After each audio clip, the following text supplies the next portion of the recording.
இன்றைக்கி செவ்வாய்க்கிழமை காலையில் 8 மணிக்கு மேலே தான் எந்திரிச்சேன். எந்திரிச்சதே ஆல்ரெடி லேட்டு. ஸோ ஏதாவது சமையல் டக்குன்னு பண்ணிவிட்டு கிளம்பலான்னு நினச்சி அடுப்படிக்குள்ளே நுழைஞ்சா வாழைப்பூ மட்டும்தான் இருந்தது.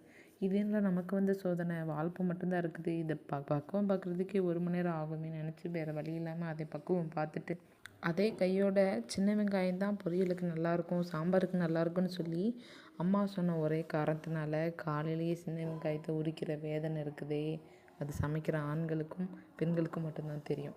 ஸோ கடைசியாக அந்த சின்ன வெங்காயத்தை எல்லாத்தையும் எடுத்து உரிச்சிட்டு நறுக்கி சாம்பார் ஆல்ரெடி பருப்பு காய்கறி போட்டு குக்கரில் வச்சாச்சு. ஸோ தாளிக்கிறது தான் வேலை. வெங்காயம் போட்டு தாளிச்சிட்டு பொரியலுக்கும் சைடில் தாளித்து விட்டாச்சு. இதெல்லாம் முடிகிற கேப்பில் முட்டையும் சைடில் வேக வச்சுட்டு ரைஸும் வேக வச்சு வடிய விட்டாச்சு. அப்புறம் போய் குளிச்சுட்டு வந்து சாமி கும்பிட்டு கோர்ட்டுக்கு கிளம்புறதுக்கு ரெடி ஆகி சாப்பிட்டு முடிச்சுட்டு கோர்ட்டுக்கு கிளம்பிட்டேன். ஸோ கோர்ட்டு போனது என்னோடய ஒர்க்கெல்லாம் முடிச்சுட்டு ஈவினிங் ஒரு 5:30 போல் கிளம்பி வீட்டுக்கு வந்தாச்சு.